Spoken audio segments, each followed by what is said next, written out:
Eu queria compartilhar com vocês hoje, esse tempo que eu tenho agora, pode pôr aí, por favor. A graça maravilhosa, principalmente sobre Tito. A graça maravilhosa. Nós temos aí Tito até o capítulo 1, até a parte do 2. Nós temos aí Tito falando sobre, Paulo mandando a carta para falar sobre um grupo de pessoas. Mas aí no capítulo 2, versículo 11 até o 15, ele começa a falar ali diretamente para nós, para a comunidade, para a igreja. Olha, eu quero falar diretamente para você, falar para o pessoal aí, olha, preste atenção. Vamos abrir a Bíblia. Em Tito, capítulo 2, versículo 11 a 15.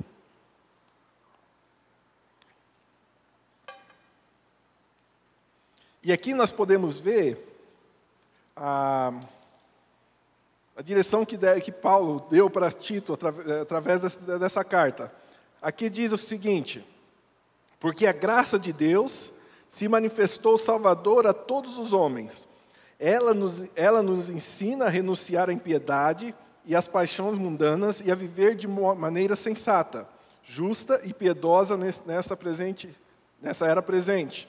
Enquanto aguardamos a bendita esperança, a gloriosa manifestação do nosso grande Deus e Salvador Jesus Cristo. Ele se entregou por nós a fim de nos reunir de toda a maldade e purificar, a fim de nos remir de toda a maldade e nos purificar para a si mesmo, um povo particularmente seu, dedicado à prática das boas obras. É isso que você deve ensinar, exortando-os e repreendendo-os com toda a autoridade. Ninguém o despreze. Nós temos aqui Tito recebendo essa carta, e nós podemos pensar o seguinte: a graça misericordiosa. Eu quero colocar os 3 pontos que a gente vai trabalhar um pouquinho aqui, mas eu já coloquei até justamente do jeito que eles colocaram lá para nós. Nossa parte na missão de Jesus, porque nós acabamos de ler, salvos pela graça para viver vidas santas e faça o bem, satisfazendo a necessidade dos outros. E a ideia central para tudo isso: faça o bem em prol do Evangelho. Faça o bem em prol do Evangelho. E nós podemos ver aqui a primeira parte sendo a nossa parte da missão de Jesus. Qual foi a nossa parte? Paulo fez um anúncio triunfante. A graça de Deus chegou até nós. O presente, a salvação chegou até nós. A graça de Deus chegou até nós. E isso vai fazer toda a diferença. Nós não precisamos se esforçar nada para ganhar a graça de Deus. É um presente que Deus nos deu. É algo que Ele deu para a gente de graça, sacrificando ali na cruz. Então, a primeira coisa que nós devemos pensar é o quê? Olha, Jesus tinha uma missão, e a missão dele para nós é o quê? Nos salvar. Nos tirar do império das trevas. Ele fala, porque a graça de Deus se manifestou salvador a todos os homens, e nos ensina o quê? A renunciar à impiedade e às paixões mundanas. A graça de Deus chegou até nós. E isso nos traz a salvação, nos treina a rejeitar o pecado e nos capacita a viver para a glória de Deus. Então, a graça de Deus, o que Ele vai fazer com a gente? Vai fazer que, além de nos salvar, Ele vai nos ensinar a fazer o quê? Rejeitar o quê? O pecado.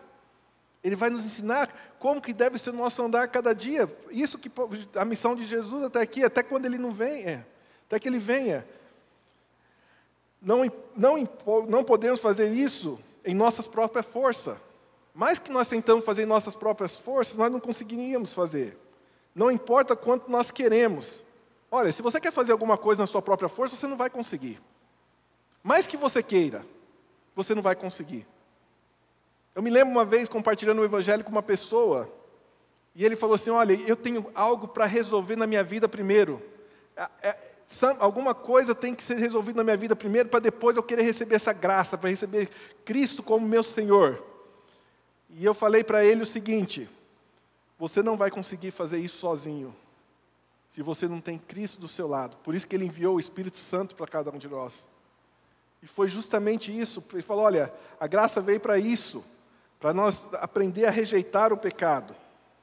E aí que continua aqui, enquanto vivemos deste modo, aqui agora, também esperamos ansiosamente para ver quem? O nosso Salvador. Então nós estamos vivendo cada dia é diferente. Cada dia que nós andamos com Cristo é diferente, cada dia nós vamos crescendo. Eu me lembro daquele versículo de 1 João capítulo 1, versículo 7, diz o quê? Se andarmos na luz como está na luz, o sangue de Jesus vai o quê? Nos purificar de todo o nosso pecado. Então a purificação continua cada dia mudando, renunciando, tirando o pecado, vendo onde está errado. Aquilo que para mim antigamente não poderia ser errado, agora se torna uma coisa errada, quando eu vejo que está errado. E foi justamente o que aconteceu aqui. E ela vai fazer o quê? Ela vai renunciar, ela vai, enquanto aguardamos a bendita esperança, a gloriosa manifestação de nosso grande Deus e Salvador Jesus Cristo, Ele se entregou por nós a fim de nos remir de toda maldade. Então, quer dizer que por causa disso, toda a nossa maldade foi o quê? Retirada. E nos fez o quê? Nos purificar para si mesmo, um povo particularmente o quê? Seu. Gente, nós somos propriedade de Jesus Cristo. E a igreja ali, Paulo falou assim, olha, aquela igreja provavelmente estava passando por muita dificuldade. Era um povo meio difícil. Graças a Deus nossa igreja não passa por isso, né? Amém. Mas, Paulo estava falando assim, olha, está passando por muitas dificuldades aí. Nós temos que mudar um pouquinho. Gente, acorda. Nós temos que ver que somente Jesus Cristo pode salvar a gente. Enquanto vivemos desse modo aqui agora, também esperamos ansiosamente para ver o grande Salvador aparecer novamente. Na sua vinda, Ele que sacrificou-se na cruz para nos libertar da iniquidade e nos tornou para os seus propósitos. Como o apóstolo João escreveu 1 João 3, versículo 2 a 3, nossa expectativa deve ser o quê? Que ver Jesus face a face, sua majestosa santidade, nosso desejo que nos tornamos cada dia mais o quê? Semelhante a Ele. Então, o meu trabalho, enquanto eu estou aqui, eu quero me tornar cada dia mais parecido com quem? Como Jesus. É isso, como igreja, nós temos que ver. Esse foi o primeiro propósito de Jesus, a missão dele, é fazer você, tirar você daquele lamaçal, tirar daquele lugar onde você não está, e colocar num lugar onde você pode colocar seus pés, e falar assim, eu estou cuidando de você, a minha missão é resgatar do pecado. Você é meu, somente meu. Essa foi o propósito da missão de Jesus primeiramente. E depois, continuando ali, ele fechou sua explicação sobre Tito, foi chamado para o quê? Ensinar. Olha, vai lá e... O que ele fala aqui no versículo? Ele se entregou por nós a fim de nos remir de toda a maldade e nos purificar de si mesmo, um povo particularmente seu, dedicado à prática de boas obras. É isso que você deve ensinar, exortando, repreendendo-os com toda a autoridade. Está falando o quê? Olha, você vai lá e vai, com toda essa autoridade, você vai repreender esse pessoal, vai lá... Bom, gente, vem para o meu lado. Vamos para o lado de Jesus. Não fica aí batendo pé, querendo fazer do seu jeito. Vem para o meu lado. Com autoridade. Repreendendo eles, olha, vamos sair, isso está errado, o que você está fazendo não está legal. E era um pouco... Tito era uma pessoa bem jovem, mas ele tinha uma autoridade porque ele estudava a palavra de Deus, ele era como Paulo estivesse ali mesmo. E Paulo termina aquela carta falando o que para ele? O que ele fala aqui no versículo anterior? O que ele fala? Ninguém o quê? Despreze. Paulo está falando assim, olha, não deixe que ninguém o quê? Despreze você. Você está fazendo o meu trabalho. Eu tenho uma missão para você. Avisa esse pessoal, essa carta foi dada para isso. Nós estamos avisando para você sair que a salvação está aí, que vai mudar a vida de todo mundo. Foi manifestado, eu morri por cada um, Jesus morreu por cada um de nós. Então nós temos que andar conforme Ele andou. Então nós temos a primeira parte aí, nossa parte da missão de Deus, nossa parte é o que nós somos salvos. A graça de Deus se manifestou para nós, e nós temos que fugir do pecado. A segunda parte aqui que fala que salvos pela graça para viver uma vida santa, salvos pela graça para viver vidas santas. Nós somos salvos para viver vida santa, gente. Você acha que, mas eu quero mudar, não preciso ser santo assim não. Não, nós temos que fazer a boas obras, viver vidas santas. Olha, isso aqui não acontece. Daí nós vamos ver aqui o versículo, acho que começa ali no versículo capítulo 3, versículo de 1 a 11. Olha o que fala aqui. Será que isso não está acontecendo nos nossos dias de hoje? Parece que bem claro. Lembre-se de todos que sujeitem aos governantes e às autoridades. Sejam obedientes, estejam sempre prontos para fazer tudo o que é bom. Não caluniem a ninguém. Não sejam pacíficos e amáveis e mostrem sempre a verdadeira mansidão para com todos os homens. Alguma coisa nova aí ou não? Será que não acontece isso não? Será que nós estamos obedecendo às autoridades? Será que nós estamos realmente aceitando? Vamos lá. Continuando. Houve tempo em que nós também éramos o quê? Insensatos e desobedientes. Vivíamos enganados e escravizados por toda espécie de paixões e prazeres. Vivíamos na maldade e na inveja, sendo detestáveis e odiando-nos uns aos outros. Será que isso está acontecendo dentro da igreja local? Será que como cristão nós estamos amando uns aos outros, nós estamos mostrando ódios para alguns aos outros? Como nós estamos dentro da igreja local? Mas quando se manifestaram a bondade e o amor pelos homens da parte de Deus, nosso Salvador, não por causa do ato de justiça por nós praticado, mas devido à sua misericórdia, Ele nos chamou pelo lavar regenerador e renovador do Espírito Santo, que derramou sobre nós generosamente por meio de Jesus Cristo, nosso Salvador. Ele fez a fim de que, justificado por sua graça, nos tornemos seus herdeiros, tendo a esperança de vida eterna. Fiel é esta palavra, e quero que vocês afirmem categoricamente essas coisas, para que os que creem em Deus e se empenhem na prática de boas obras. Tais coisas são excelentes e úteis aos homens. Evite, porém, o quê? Controvérsias tolas, genealogias, discussões e contendas a respeito da lei, porque essas coisas são inúteis e sem valor.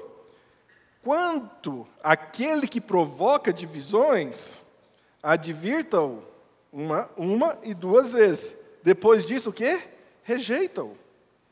Você sabe que tal pessoa se perverteu e está em pecado. Por si mesmo será condenada. Alguma coisa nova aqui? Alguma exortação? Espera aí. Faça o bem, satisfazendo a necessidade de quem? Dos outros. Não. Salvos pela graça, para viver vidas santas. Como que eu vou viver essa vida santa? Sujeitando a quem? Ao nosso Senhor Jesus Cristo, sujeitando, sabendo que o que Ele fez por nós, evitando contendas, evitando falatórios, evitando coisas que vêm do mal. Claro que no passado nós éramos assim, mas agora nós não somos mais. Evite isso. E aqui fala, e é bem claro, quando uma pessoa traz problema, que provoca divisões, o que você tem que fazer? Divertir uma vez ou duas. E depois disso fazer o quê? Ignorar. Irmãos, Paulo estava divertindo, falando para ali, chegando para Tito e avisando, olha gente, está tendo problema aí, nós temos que, as boas obras não traz a salvação, nós fazemos as boas obras porque amamos a Cristo. E nós demonstramos nosso amor para Cristo através de fazendo boas obras. Mas muitas vezes nós não fazemos as boas obras, nós fazemos o quê? Calúnia, falando mal uns dos outros. Trazemos divisões na igreja. Trazemos divisões na nossa própria família. Trazemos divisões com nossos colegas. Fazemos de santo. Ai, eu sou santo. Mas aqui está bem claro. Nós temos que demonstrar o amor de Deus e viver uma vida santa. Uma vida que vai trazer benefícios não somente para você, mas para os outros principalmente. Paulo havia enfatizado a Timóteo a importância de honrar e orar pela posição de autoridade. Ele deu instrução semelhante a Tito, dizendo, para lembrar os crentes sobre os seus deveres para cada autoridade civis. Estar sob a suprema autoridade de Deus não eximiu da responsabilidade de cooperar com a autoridade humana, a menos que fossem solicitados ir contra o mandamento de Deus. Eu acho que nós começamos um novo governo.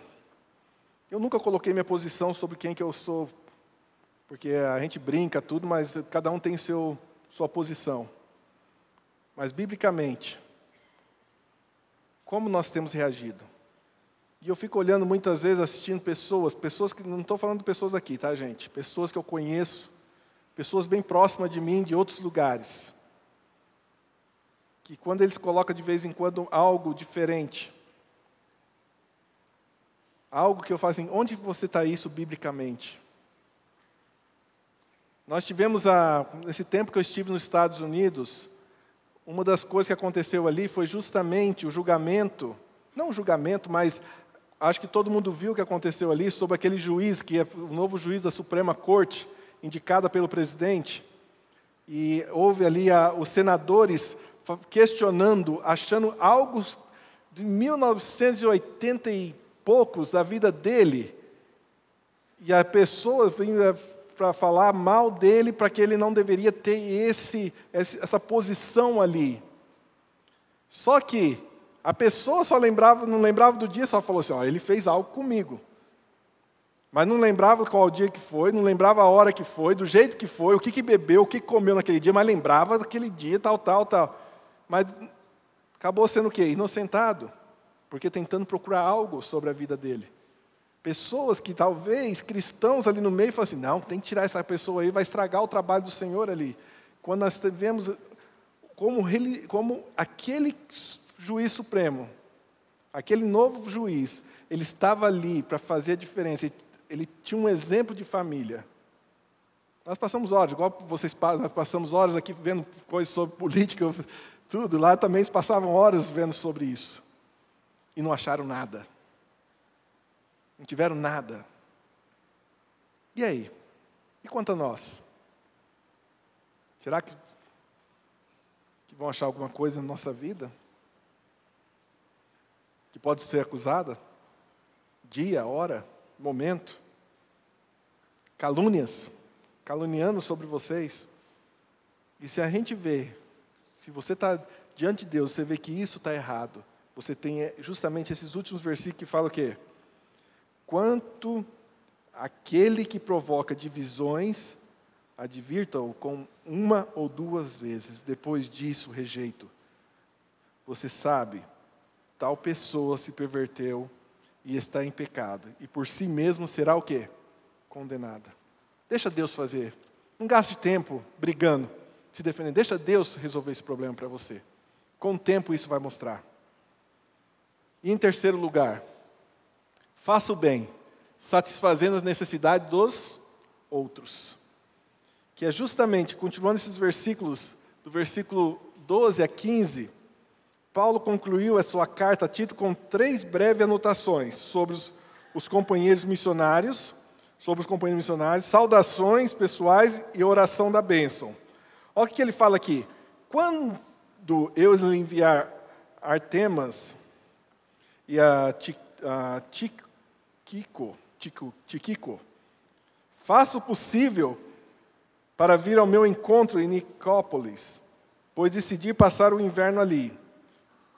Providencie tudo que for necessário para a viagem de Zenas, o jurista ou advogado, e de Apolo, de modo que nada lhe falte. Quanto aos nossos, que aprendam a dedicar-se à prática das boas obras, a fim de que todos supram as necessidades diárias e não sejam improdutivos. Todos os que estão comigo lhe enviam saudações àqueles que nos amam na fé, e a graça seja com todos vocês. Aqui Paulo está falando o seguinte, olha, eu estou enviando para vocês aí para trabalhar com você, quem? Você vai vir ao meu encontro. Talvez Paulo ainda não estava preso, então ele vai passar o inverno naquela cidade, a Nicópolis. Então ele falou assim, eu vou mandar um desses dois, Artemas ou Tíquico, esse nome. Vou mandar um desses dois para você, então vai tomar seu lugar. E você vai vir o quê? Vim até comigo para a gente poder talvez trabalhar junto, ver algumas coisas que precisamos melhorar aí no trabalho, vamos passar o inverno junto, conversar. Mas providencia para que nada falte para quem? Para duas pessoas da viagem.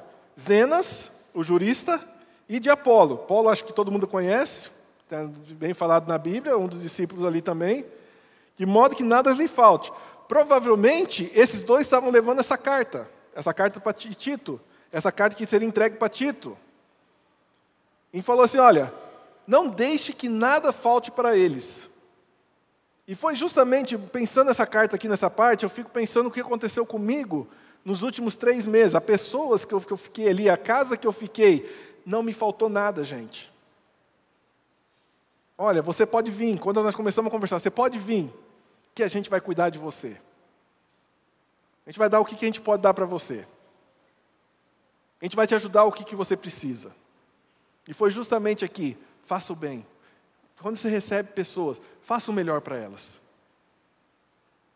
Não deixe que lhe falte nada. Nós tivemos agora em Araçatuba, lá no seminário, acabou de chegar 2 casais de missionários. Um trabalha no Maranhão e outro trabalha em Tocantins, entre os índios.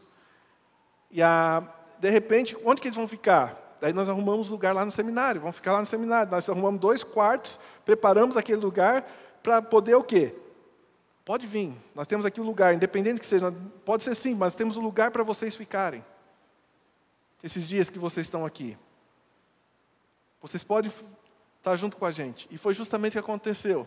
Faça o bem, satisfazendo as necessidades dos outros.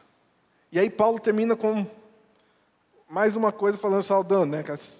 Uma saudação pessoal. Fala que todos que estão aqui estão o quê? Mandando oi para vocês, estão saudando a vocês. E Paulo termina justamente a carta dizendo o quê? A graça seja com todos o quê? Vocês. Olha, o meu trabalho está começando. Tito, você vai vir aqui trabalhar comigo, você já está fazendo um bom trabalho. Mas enquanto isso, enquanto nós esperamos a gloriosa dia que Jesus voltar, nós temos um grande trabalho para fazer. E esse trabalho é boas obras, um com os outros. Compartilhar o Evangelho. Poder falar mais sobre Jesus. Viver mais sobre Jesus.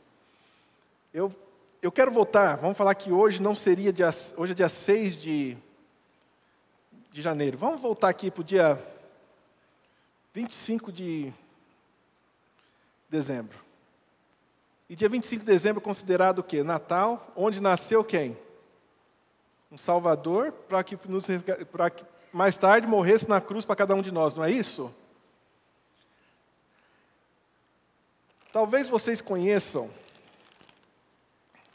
tem muitos aí, muitos enfeites que é colocado sobre isso aqui. Qualquer lugar que você esteja, você vê esse enfeite, camisetas, você vê esse doce, que é um doce, né, de açúcar, acho que todo mundo gosta disso aqui. Mas você sabe o que é isso aqui? Você sabe o que quer dizer esse símbolo aqui? Você já ouviu falar sobre esse símbolo? Por que existe isso aqui? Você sabe a história por que aconteceu isso aqui? Você vê aí em qualquer lugar, é uma coisa normal, um enfeite. E eu quero terminar justamente contando essa história desse enfeite. E a história desse enfeite é justamente que é bastão de doce que a gente chama, é isso que a gente chamamos? Como chama isso aqui? Alguém lembra o nome aqui em português? Hã? Acho que ninguém está lembrando, né? Um fabricante de doce em Indiana queria fazer um doce que seria uma testemunha. Então ele fez um bastão de doce de Natal, que é justamente esse aqui. Ele incorporou de vários símbolos para o nascimento, ministério e morte de Jesus Cristo. Ele começou com um pedaço de doce branco. Então, doce branco. Que doce branco puro. Branco para simbolizar o nascimento virginal e a natureza sem pecado de Jesus. E difícil simbolizar a rocha sólida, como é duro, rocha sólida. Jesus é o quê? Nossa rocha. Branco porque ele é puro.